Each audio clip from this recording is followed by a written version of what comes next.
我真是没用。令大哥，你不要这样。陶庆哥武功高强，就算是有你帮忙，你们两个也不是他的对手了。月容一路上为我们做了那么多，最后还被我连累。我是担心他落入黑风手里，凶多吉少。你也不用太担心了。无论如何，月容姐和陶庆哥也算是从小玩到大的朋友。我相信陶庆哥不到万不得已是不会伤害月容姐的。希望如此吧。既来之，则安之。我们先休整一下，再从长计议。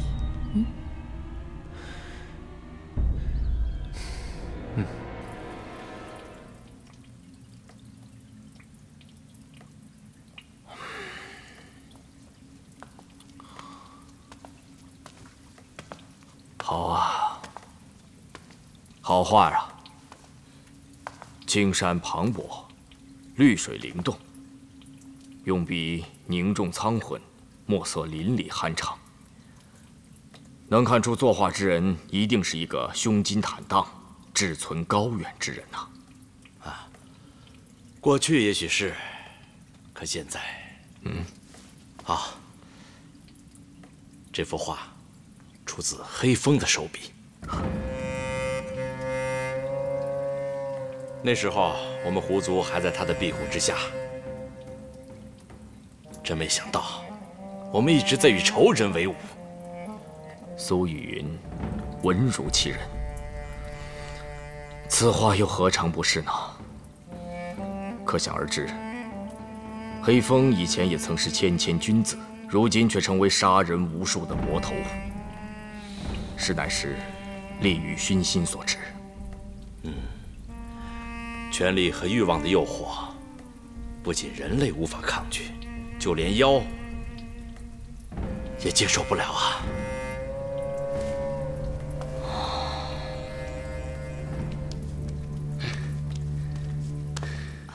阿文，聂夫人，聂夫人，算你运气好，这个居然还在。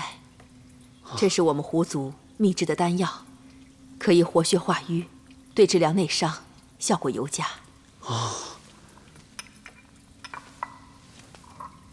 来，快吃一颗吧。哎。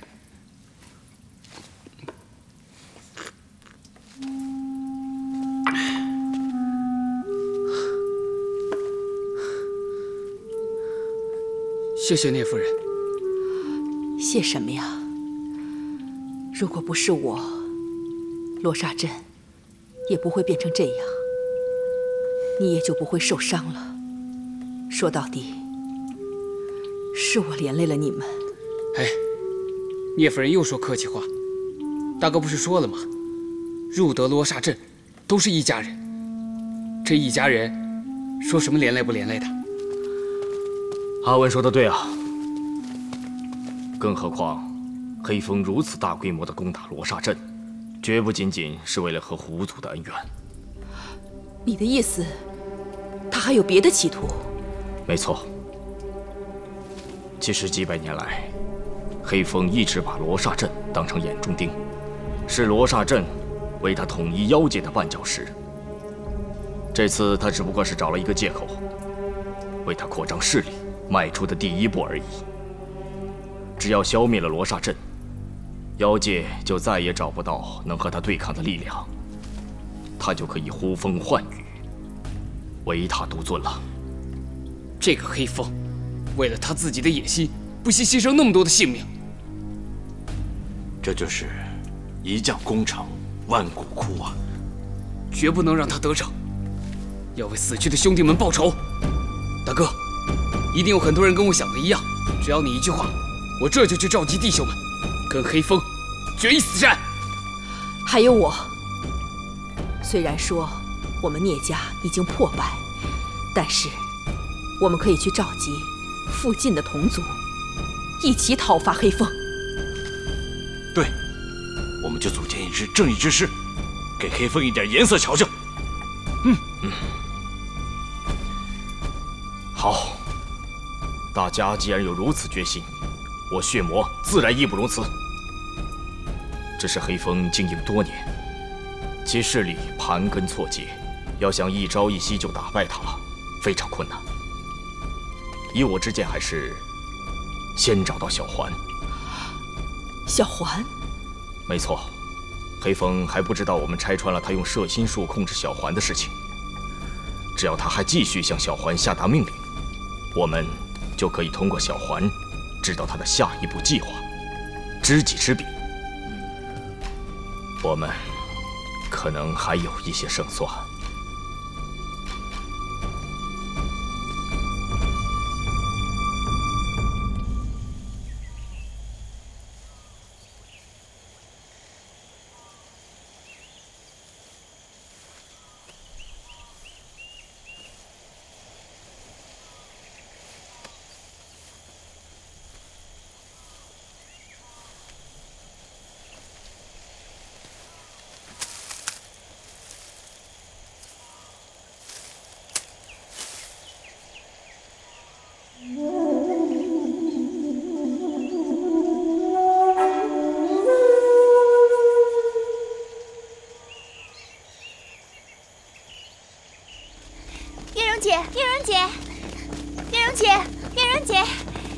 没事吧？有没有受伤？我没事儿。阎王殿前走了一圈，还是让我逃出来了。对了，这附近有没有黑风寨的人？黑风寨的人倒是没有，只不过什么？只不过我看见宁采臣和聂小倩两个人，他们手牵着手走进了河边的屋子。什么？他们两个又遇见了？还真是有缘分。糟了，万一小倩说她从来没有去过那儿，那采臣大哥岂不是知道我在撒谎了？哎呀，叶蓉姐，你先别心烦，我有个办法，保管让宁采臣不但不会怀疑你，而且会乖乖听你的话。真的？什么办法？快说来听听。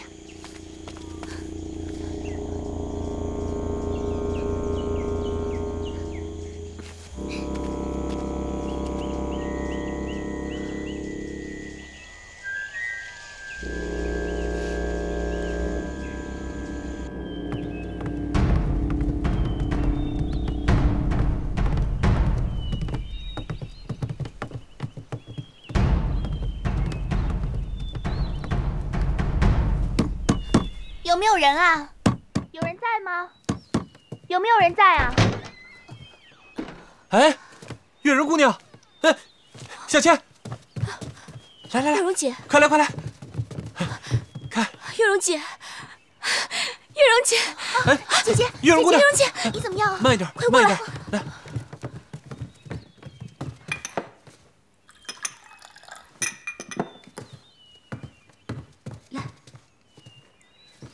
月容妹妹，喝水吧。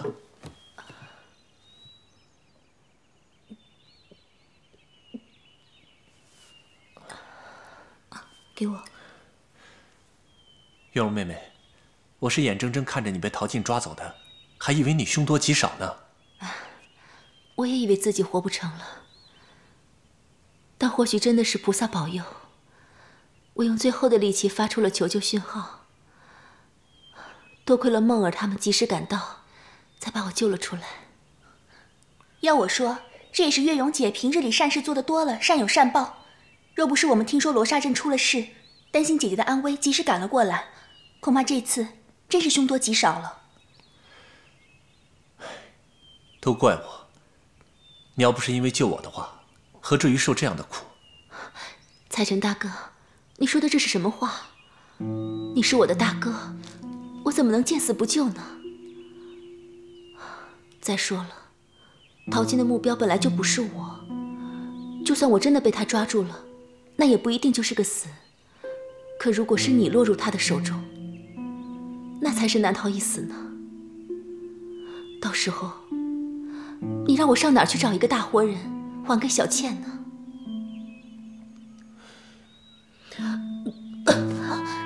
姐姐，月容姐，你没事吧？没大碍。只是和陶静纠缠了半日，有些筋疲力尽而已。哎，你等着，我去给你找大夫。彩珍大哥，不用了，我真的没事。只要看到你和小倩平安，我就安心了。现在陶静肯定还在外面找你们，此时出去太危险了，我不想给你们添麻烦。可是不要可是了，我休息一下就会好的。那好吧，你放心在这休养，我和宁大哥一定会好好的照顾你的。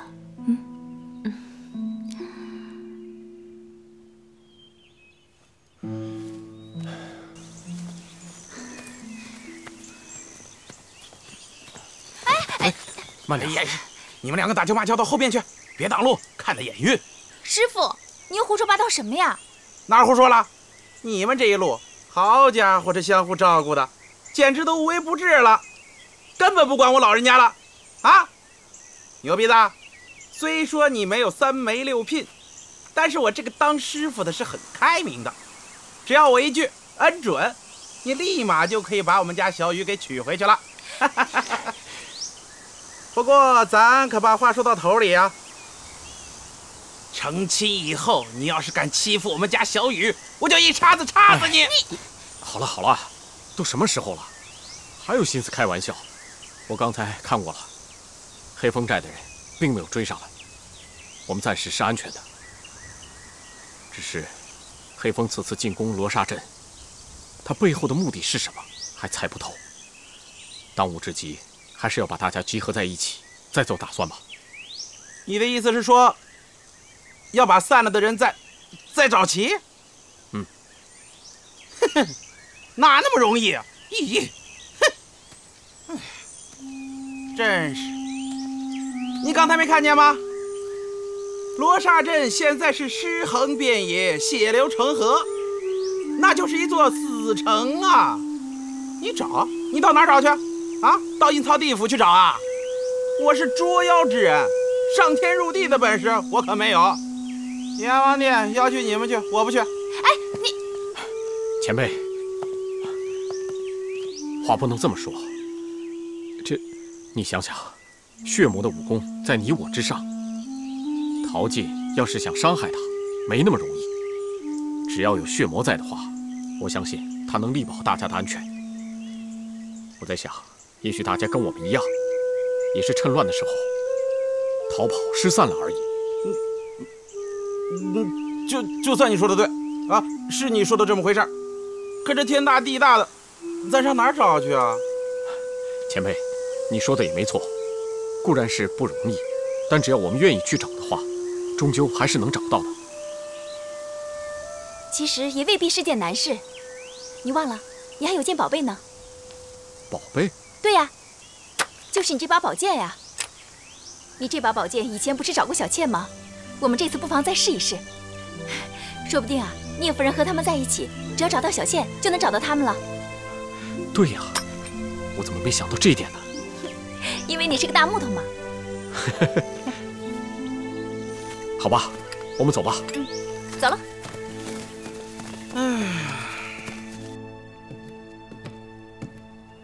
彩晨大哥，哟，月容妹妹，你怎么起来了？我没事，睡一觉就好了。我看厨房有些药材，就给你熬了一些汤。哎呀，这怎么好意思？本该我来照顾你的，倒还要让你在这儿操劳。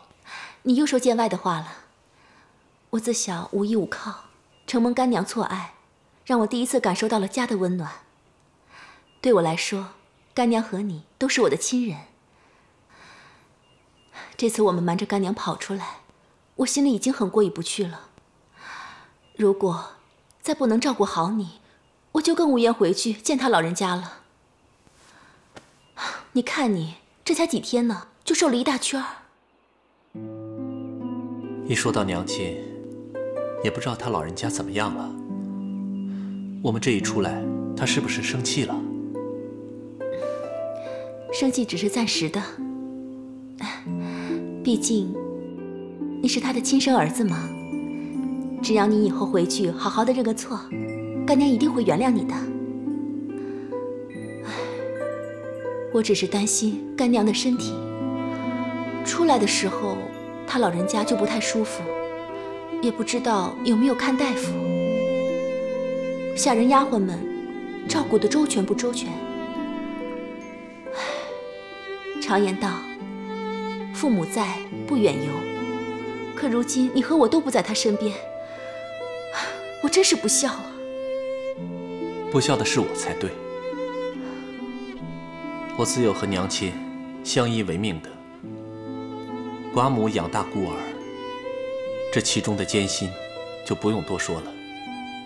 娘她一直希望我能金榜高中，光耀门楣，可现如今，我不仅半点功名都没有，还让她担惊受怕。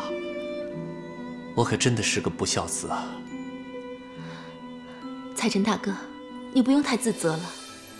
只要你有这份孝心，3年后你照样可以赴京赶考，完成干娘的心愿啊！话又说回来了，好男儿志在四方。圣人们说，读万卷书不如行万里路。你就当做这是一场历练，让你更多的去了解世事人情和民生疾苦。等将来做了官，为苍生谋福，为社稷献力，这又何尝不是件好事呢？月柔妹妹，你这一番话真的是说到我心里了，我听了舒服多了。就是嘛，堂堂男子汉何必像个姑娘一样凄凄爱爱的？来，趁着把汤喝了吧，不要辜负我的一番心意哦。哎，好香啊！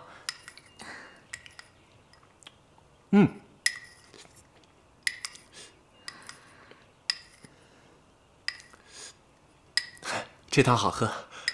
月柔妹妹，你这手艺真……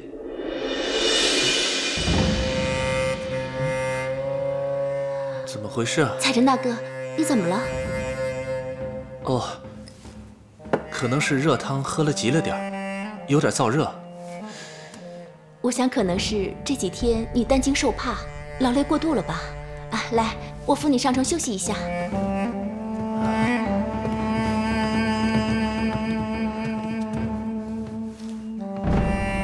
小心点儿。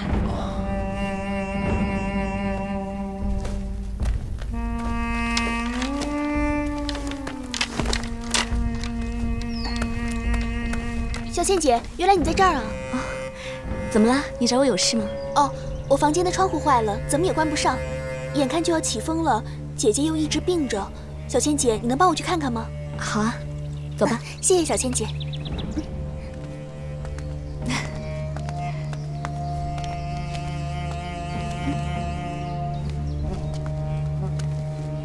怎么了？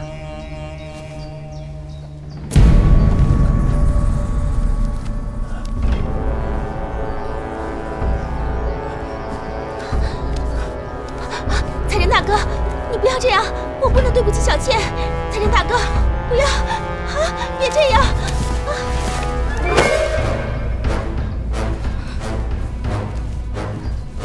我就说嘛，明明是拜了堂的小夫妻，还非说是什么兄妹。月容姐花容月貌，宁采臣风流倜傥，他们俩呀，一看就是天生一对。这下可好了，总算是有情人终成眷属了。小倩姐，你说是不是？这样，彩晨大哥，不要，不要这样！彩晨大哥，不要这样！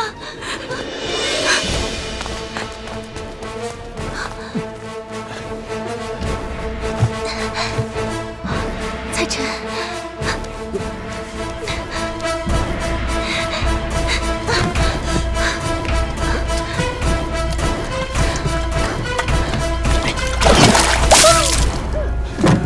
少爷，快起来！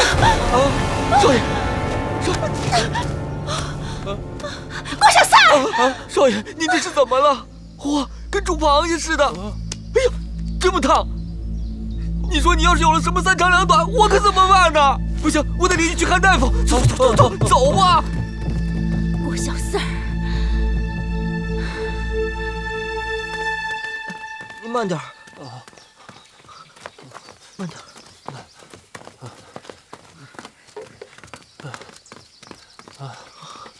等会儿啊！让我歇会儿。哦，我走不动了。那您坐这儿吧。这怎么回事？怎么一点劲儿都没有啊？还怎么回事？我要是再晚来一些，你跟那个杜月笙就生米煮成熟饭了。说什么呢？是什么煮熟饭啊？少爷，你还真以为那个杜月笙是什么好东西啊？打这一路来，他明着是帮你找小倩姑娘，暗着是破坏你俩的关系。切，我早就看出来他没安好心，但是我就是没有把柄。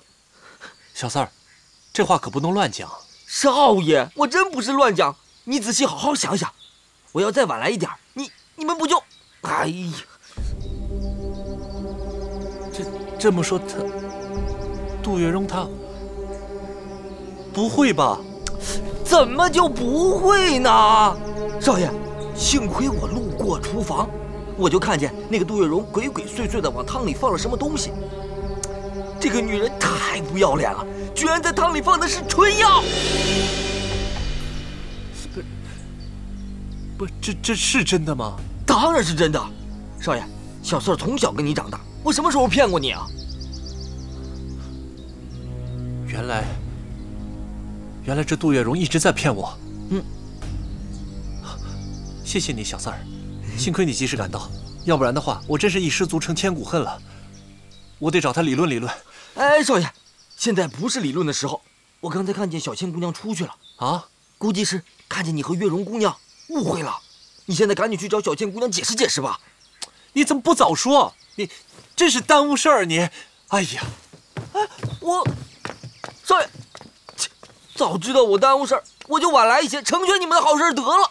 哼，少爷，小倩姑娘，小倩，小倩姑娘，小倩，小倩姑娘，小倩，小倩姑娘，小倩。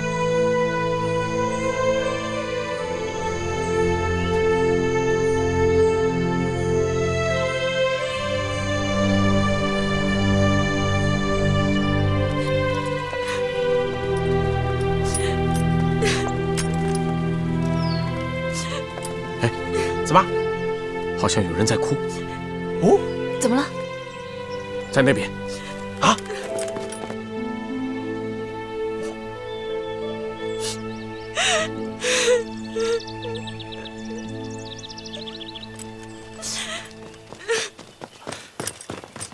小倩，小倩，你怎么了？你怎么哭了？哎，小倩，你告诉我。是不是有人欺负你？小倩，你说呀！袁道长，听大哥的。怎么了？是不是书呆子又被黑风给抓走了？他骗了我，他和月容姐，他们两个。怎么了？书呆子为了月容不要你了？哎呀，不可能的！他要真喜欢那个兔子精的话，他不会千山万水的来找你。小倩，先别哭了，是不是你们两个之间有什么误会啊？不是误会，怎么可能是误会？我亲眼所见，他们两个关在一张床上，宁家上下都已把月容姐看成宁大哥的妻子，只有我还蒙在了鼓里。可是，好了好了，别说了，事情还没搞清楚之前，不要一棒子把人给打死了。有什么事情，等宁公子来了以后，让他亲口解释吧。还有什么好解释？我不要听，我不要听，我不要听。不听不听不听。好，我不说了。那你一个人在这里会很危险的。其他的人呢？没有其他人。我和娘和秋秋走散了，只遇到了宁大哥。现在就变成我一个人了，怎么办？袁道长，我该怎么办？没事，别哭别哭。怎么？哎呀呀！黄眼睛，黄眼睛！哎呀，黄眼睛啊！你说现在的年轻人啊，要不就朝三暮四，见异思迁，东扯西扯，别哭了。要么刚一见面，一会儿就抱上了。哎呀，这看了受不了啊！也不管有没有老人和儿童在旁边。哎呀，别说了，小倩，哎，小倩，小倩，晕了。少爷，少爷，下这么大的雨，我们还是找个地方赶紧避避雨吧。不行，我一定要找到小倩，说不定她也在淋雨呢。少爷，我们赶紧回去吧。我不回去。小倩，小倩姑娘，小倩，大哥，快点回去吧。你走啊，小倩。陶姐在找你，太危险了。你走啊。我知道你担心小倩，可是下这么大雨，她肯定躲起来了，你找不到她的。不如等雨停了，我们再来找她好吗？她毕竟是我的好姐妹啊。你还知道小倩是你的好姐妹，你就为你的好姐妹做出这种无耻之事吗？杜月笙，我真是看错你了。太真大哥，我知道你怪我，我也明白你心里只有你小倩，我这样做也是有苦衷的。你我在成亲之前，我曾经答应过干娘，一定要为宁家后续香火。虽然你我做不成夫妻，但我还是愿意为了干娘，为宁家添丁。这次我虽捡回一条命，但我心里明白自己的身体已经大不如前，我只是怕万一有什么不测，我无法完成对干娘的承诺。财神大哥，我真的不想让干娘难过，所以才……够了，你不要再狡辩了，杜月笙，我不会再相信你说的任何话了。从一开始你就处心积虑的要嫁进宁家，这一路上你都在说，为了我，为了小倩，其实是想拖住我，对吗？杜月笙，你再怎么说也是个女孩子家，怎么能做出这种无耻之事？你和那些淫娃荡妇有什么不一样呢？你给我走，我不想再见到你。原来你是这样看我，听见了吗？少爷让你走啊！你这个不知廉耻的女人，走啊！你不想见到我，我走就是了。不过就算你再恨我，也不要拿自己的身体出气，还是早些回去，以免着凉。拿来。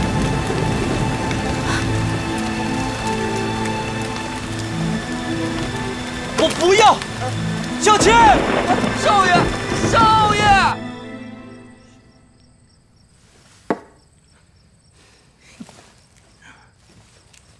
嘿嘿，师傅，真是的，喝个茶也不安分。一人是安分，可是你的心呐，不安分。你的心呐，早就飞到了那个牛鼻子和那个小狐狸的身上了。师傅，你又胡说八道了。我哪儿胡说了？乖徒儿，师傅多次的跟你说过，虽然那个牛鼻子也不怎么地，有的时候连师傅都看他不起，但是现在这小子居然还就是个香饽饽。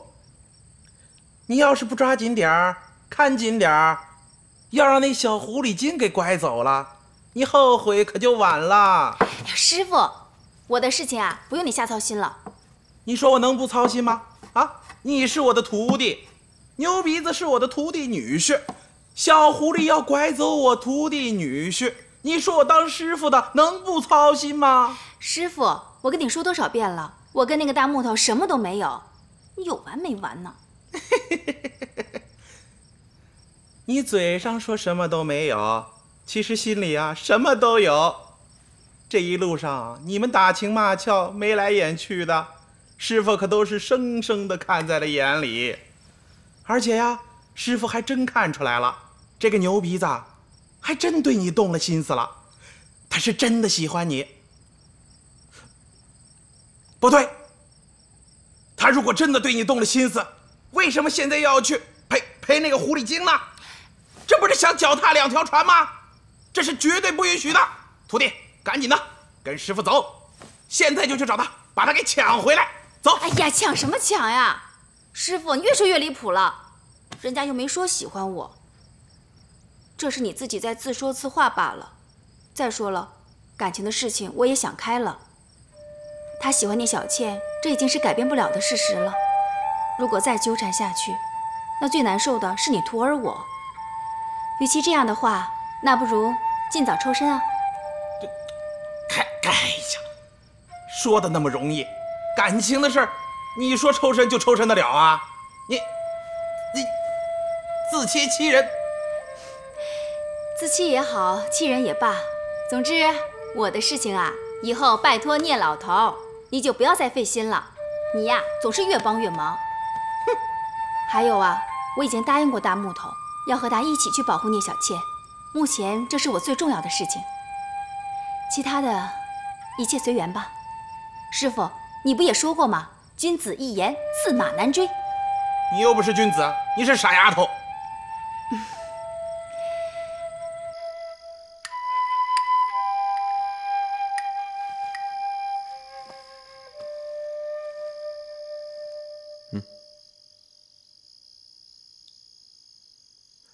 小倩，你一天都没有吃东西了，稍微吃一点吧。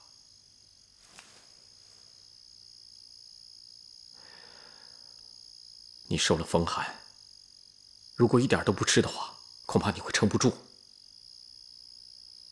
也许死了倒还干净。你这又是何苦呢？我和宁大哥几经生死，几番离合，本以为这份爱已经刻骨铭心，海枯石烂，可没想到，到头来其实只是我的一厢情愿而已。早知如此，当初不如索性一走了之，不再相见，今天也就不会再难过了。小倩，你和宁公子经历了那么多的波折才能走到一起，难道你还怀疑他的真心？这件事情一定有误会，等找到宁公子之后，一切自然就真相大白了。你何必要这样折磨自己呢？真相就是，他和月容姐做了苟且之事，是我亲眼所见。眼睛看到的一切，有时候不是真相。眼睛可以骗人，可是心不会啊。你扪心自问，你相信宁公子，他会背叛你们之间的爱情吗？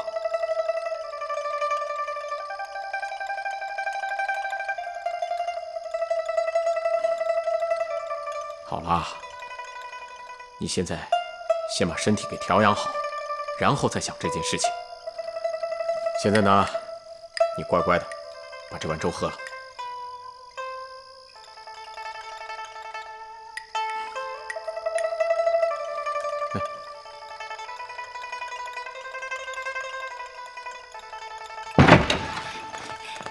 燕大哥，小倩姑娘，有血魔大哥的消息了。什么？太好了，他们在哪里？刚才我跟师傅喝茶的时候，碰见血魔大哥的下属，他们说是血魔大哥派他们来找我们的。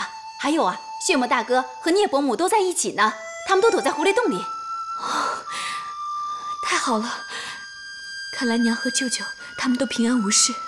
道长，我们快去狐狸洞吧，快点！哎，小倩，既然知道了他们的下落，那就放心了。现在首要的是把你的身体调养好，省得让聂夫人看到你一脸病容，她会担心的。对。来，再喝点粥。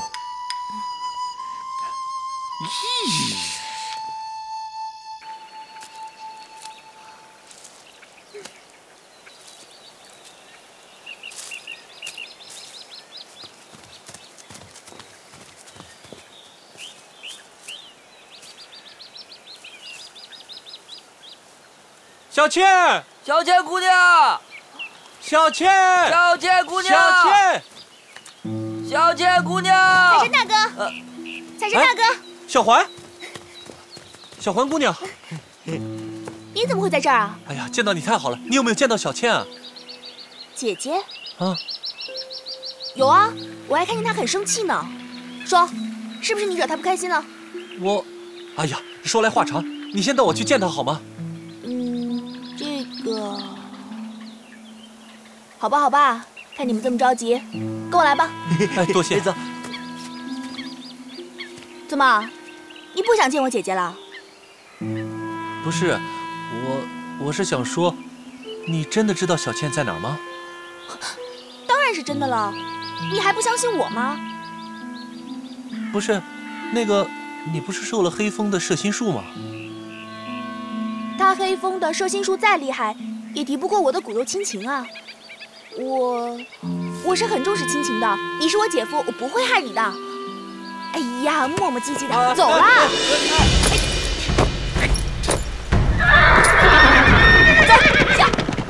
走，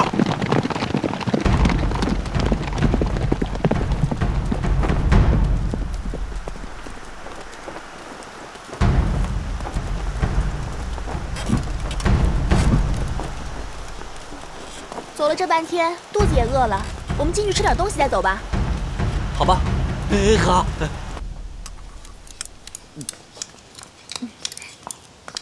你的菜。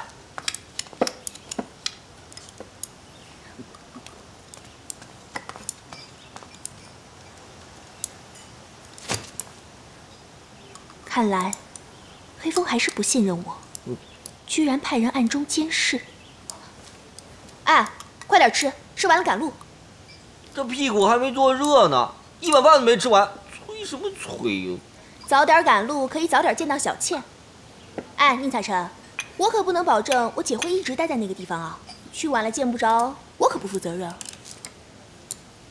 小三儿，快点吃。哦。快吃！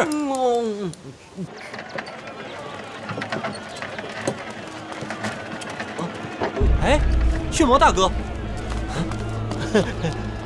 不错，随便看看。血魔大哥，哦，宁公子，你怎么在这儿啊？啊，我们正好路过这儿。哦，我们和，哎，小环姑娘呢？什么？小环也在？是啊。刚才还在呢，怎么一转眼就不见了呢？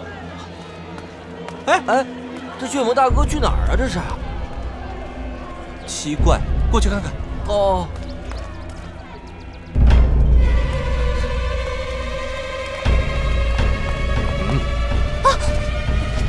哎，小环姑娘，你跑哪儿去了？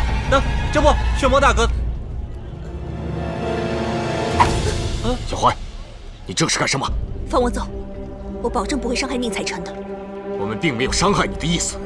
你不要哄我了，你当我不知道？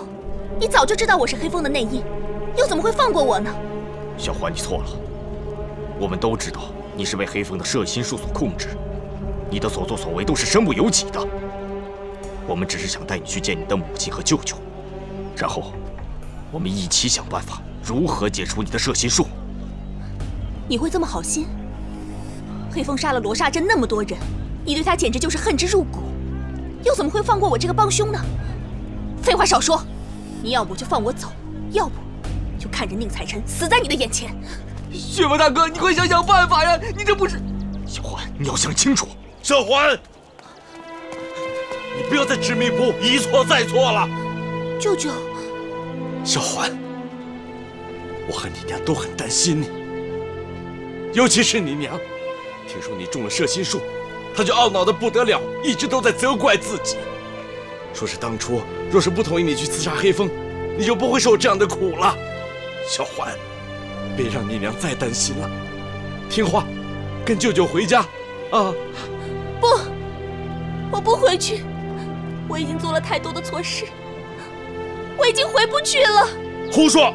不管你做了什么，你都是你娘的女儿，你舅舅的外甥女儿，聂家的大门永远为你敞开着。你姓聂，你是我们血脉相连的亲人呐！你也不想想，舅舅，我是看着你从小长大的，我能看着你继续错下去而不管你，我能害你吗？跟舅舅回家，我们都想帮你啊！你们真的会帮我，会原谅我吗？小环姑娘，他们都是你的至亲啊，你可以怀疑所有的人，但是你不能怀疑自己的亲人啊。孩子，回家吧，啊！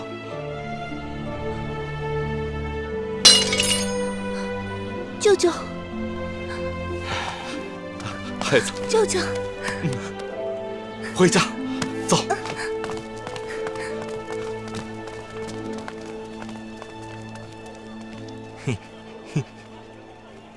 妹子，好吃。嘿，小环回来了。迅猛大哥回来了。好。小环也回来了。小环，小环，你回来了，你怎么样啊？担心死娘了。你知不知道，这些天我们都一直在找你呢。你跑到哪里去了？你让娘真的很担心啊。娘，我……小环，是娘不好，娘没有照顾好你，让你受苦了。娘，都是我的错，是我不好。让娘看看你有没有受伤啊？我没事，你看。嘿，哎呀，这人都回来了，你哭什么呀？就是。没事就好啊。哎，小倩在里面。哦，多谢。